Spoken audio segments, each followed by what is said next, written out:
ललन जी की जो भूमिका मुझे नज़र आती है, क्योंकि दोनों से दुखी हैं, आरसीपी जी से भी दुखी हैं और नीतीश जी से भी दुखी रहे हैं। अच्छा। अपने अपने समय में दोनों से एक बार बेइज्जत हो चुके हैं। माननीय नीतीश जी के लिए हम लोग सड़क पर खड़े होकर भीख मांग सकते हैं, लेकिन ललन सिंह की जो मंशा है, चाहे जो ग्रुप की मंशा है, वो ठीक नहीं है।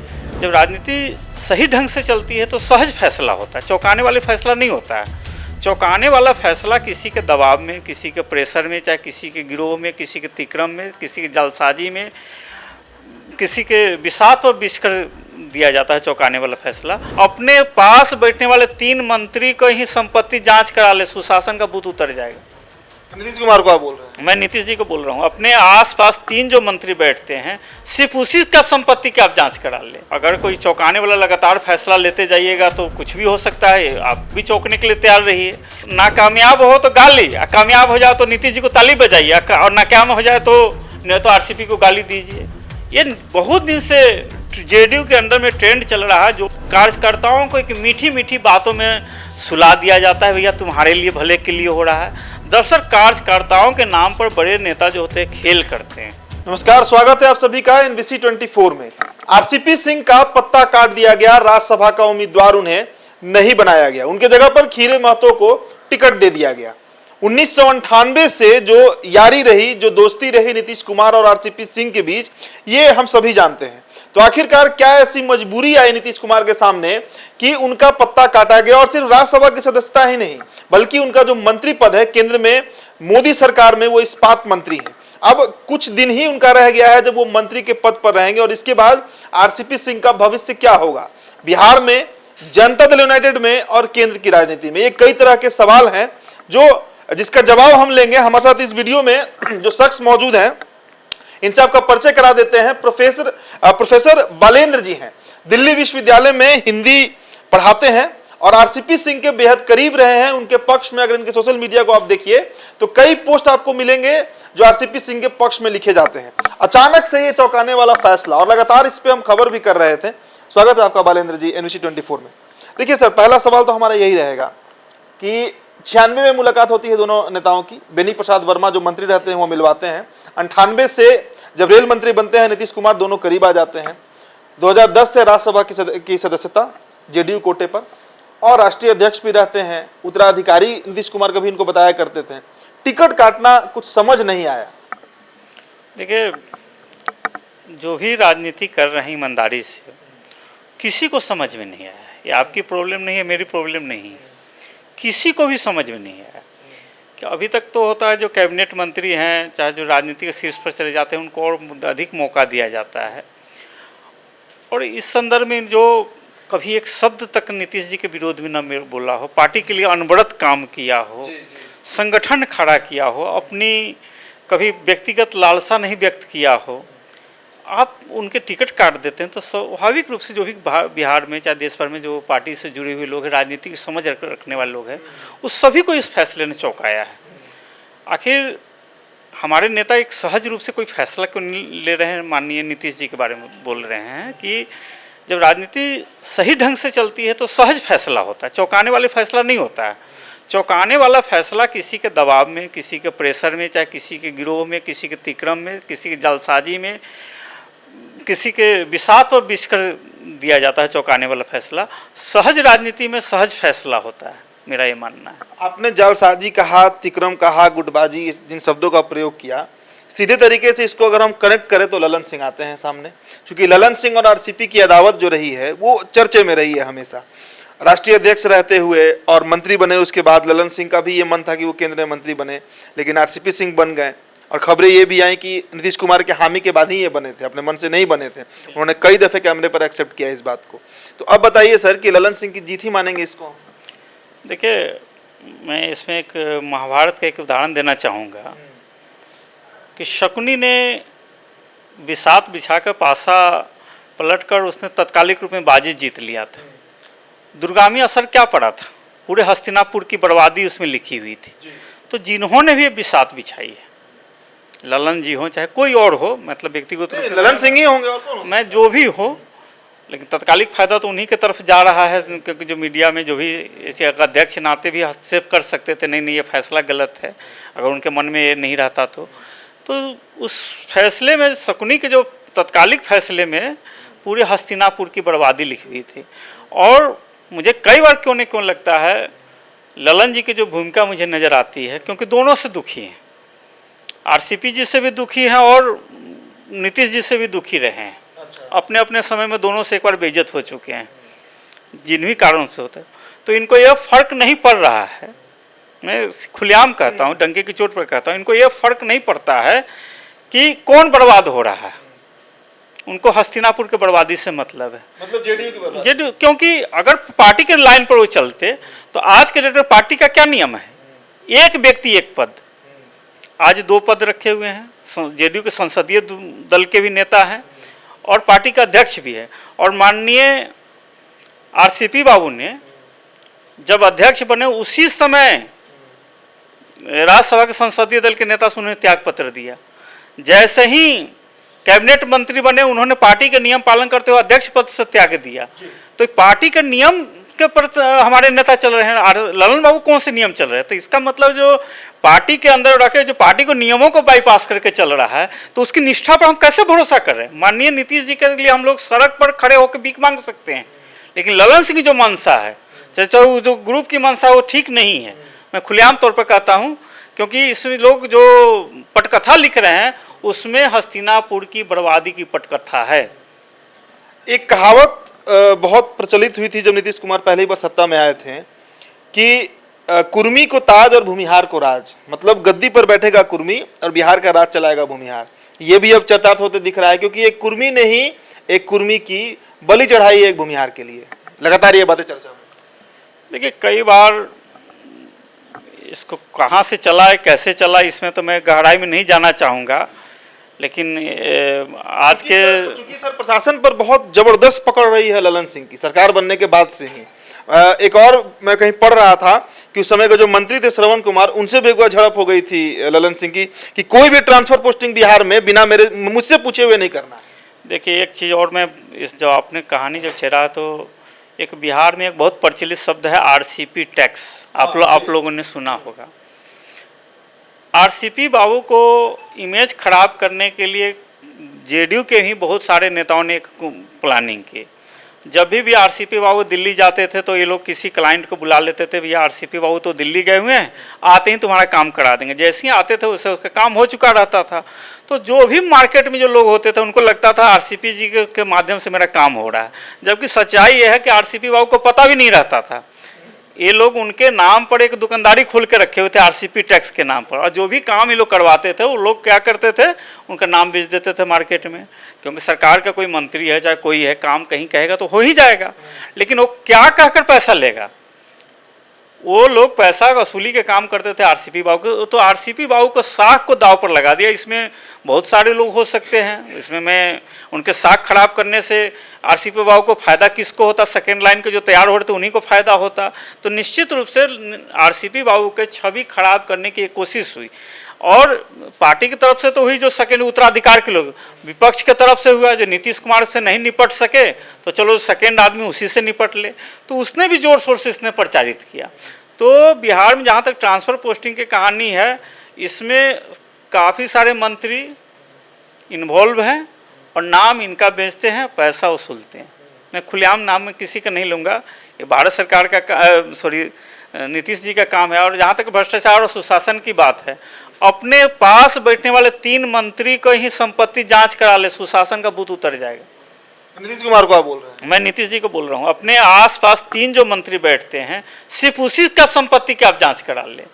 कौन 3 मंत्री? मैं 3 मतलब ललन सिंह, अब संजय झा का नाम आप ले सकते हैं सर, श्रवण कुमार का नाम, कई मंत्री हैं उनके साथ। आप, मैं कह रहा हूँ 3 मंत्री के जांच करा ले जो पास पास बैठते हैं, सुशासन का सीधा सीधा इम्पैक्ट आपको दिखाई देगा। एक और आरोप लगा है नीतीश कुमार के ऊपर बार बार। आप शरद यादव की बात कीजिए, आप जॉर्ज फर्नांडिस की बात करिए, आप दिग्विजय सिंह की बात कर लीजिए, और अब आरसीपी सिंह भी उसी श्रेणी में आ गए। तो क्या अगला नंबर अब किसका होगा? नहीं, आरसीपी बाबू उस श्रेणी में नहीं है, जमीनी व्यक्ति हैं। शरद जी एक अमर बेल की तरह रहे, जो हरे भरे दिखते रहे, उनका जमीन नहीं था। लेकिन जॉर्ज फर्नांडिस का तो था। जॉर्ज फर्नांडिस साहब आखिरी तक राजनीति के, लेकिन एक कार्यकर्ताओं से जुड़े हुए हैं आरसीपी बाबू। आज आरसीपी बाबू के लिए जन लोगों में तरफ है। आज 20-25 एमएलए लगातार इनके संपर्क में रहे, जो हमको क्या करना है। पहले व्यक्ति होंगे पार्टी के अंदर, इतने विधायक, इतने लोग सांसदों के समर्थन होने के बाद पार्टी के प्रति जो फैसला था उसके प्रति निष्ठा व्यक्त किया, पार्टी में काम करने के लिए प्रतिबद्धता जताया है। तो शरद जी से इनकी तुलना बेकार है, क्योंकि ये जमीनी व्यक्ति है।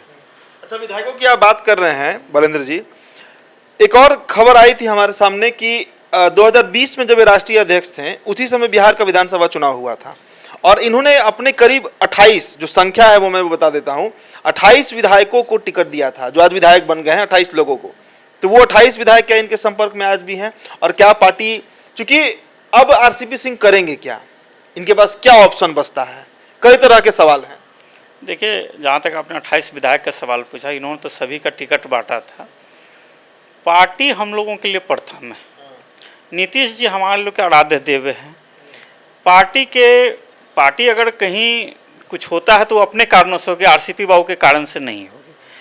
हम लोग पार्टी के मजबूती के लिए काम, तो टूट सकता है पार्टी? नहीं, पार्टी अगर सही जो दिशा में चल रही है, अगर कोई चौंकाने वाला लगातार फैसला लेते जाइएगा तो कुछ भी हो सकता है। आप भी चौंकने के लिए तैयार रहिए, लेकिन पार्टी अगर सहज रूप से सहज दिशा में चलेगी तो पार्टी एकजुट रहेगी। सहज कहाँ है भाई? अच्छा, सहज कहाँ चल रही है, ये भी तो सवाल है। नहीं, एक चौंकाने, लेकिन हमको लगता है जो कुछ बड़ा ही आरसीपी बाबू के लिए नीतीश बाबू ने सोचा हो, कुछ बड़ा ही उनके लिए कुछ लक्ष्य रखा होगा। क्या आप उनको सीएम बना देंगे? और बड़ा क्या हो? कैबिनेट मंत्री के बाद बचता क्या है? 2 बार राज्यसभा रहे, प्रधान सचिव रहे और कैबिनेट मंत्री रहे, उसके बाद में अगला लक्ष्य होता क्या है? एक सीएम में तो कुछ हो सकता है, उनके लिए वही लक्ष्य रखा हो। प्रशांत किशोर का भी फैक्टर इसमें काम किया है क्या? चूंकि देखिए, एक एग्जाम्पल आपको बता रहे हैं, जब प्रशांत किशोर पार्टी ज्वाइन किए थे तो उसके पहले तक मैंने अपने कई खबरों में इसका चर्चा भी किया है कि दाईं तरफ बैठते थे आरसीपी सिंह और बाएं तरफ बैठते थे वशिष्ठ नारायण सिंह। ये दो लोग बहुत करीबी रहे हैं नीतीश कुमार के।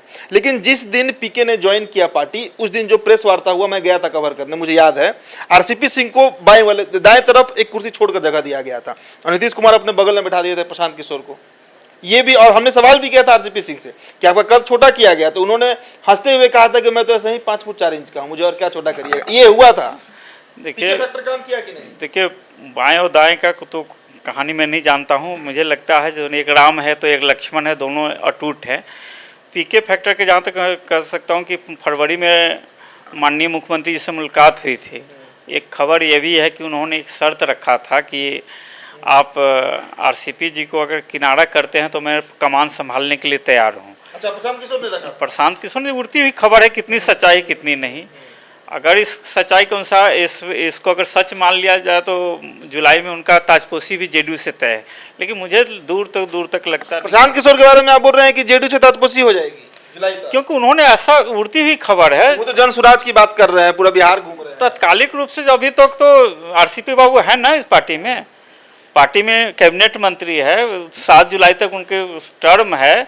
तो जब तक आरसीपी बाबू है तब तक जगह कहाँ है उनका? आरसीपी ना रहे तब की बात है। अच्छा, तब की बात हम कह रहे हैं। तो अच्छा, तो मतलब ये एक तरह से आपने पूछा कि आरसीपी बाबू का भविष्य क्या होगा। आरसीपी बाबू का भविष्य बहुत उज्जवल है। आज मुख्यमंत्री और प्रधानमंत्री के बीच में संवाद सेतु है। आज कार्यकर्ताओं के बूथ स्तर तक उनका पहुंच है। आज उनके लिए बहुत सारे नेता बहुत सारे जगह पर उनके लिए मिलने के लिए लाइन लगा के खड़े हुए हैं। आज देखे होंगे कि आपने कितनी कार्यकर्ताओं की उनके पास में भीड़ थी। मुस्तफ़ापुर में एक छोटा सा प्रोग्राम किया था, लगभग 20,000 लोगों ने, कार्यकर्ता ने वहाँ भाग लिया। लोग 5,000 लोग भीड़ जुटाकर तो नेता बन जाते हैं, 2,000 लोग भीड़ जुटा के नेता बन जाते हैं। 20-20 हज़ार लोग जुटने के बाद में कोई मन में ईगो नहीं, कोई अहंकार नहीं, हमेशा पॉजिटिव सोचना, हमेशा सकारात्मक सोचना, हमेशा अपने नेता के बारे में सोचना, यही उनका काम है। 2010 के पहले के नीतीश कुमार और बिहार, और 2010 के बाद का बिहार और नीतीश कुमार।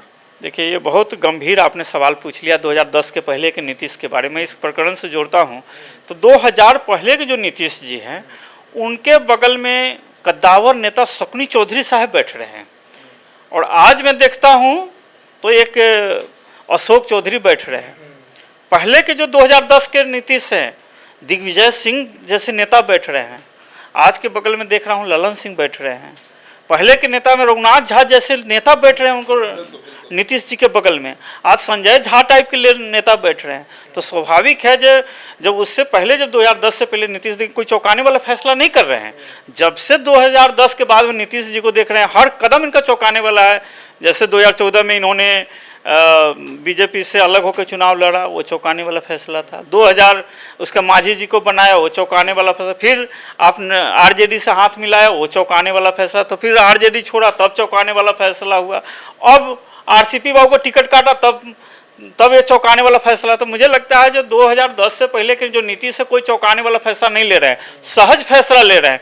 2010 के बाद जो नीति से 2014 से लगातार चौंकाने वाला फैसला ले रहे हैं। ये मैं अब ये कह रहा हूँ कि बहुत बदले हुए नीति से, दोनों नीति से अलग अलग नीति से। आरसीपी सिंह के ऊपर ये अंतिम सवाल है सर। आरसीपी सिंह के ऊपर दो आरोप हमेशा लगते रहे हैं।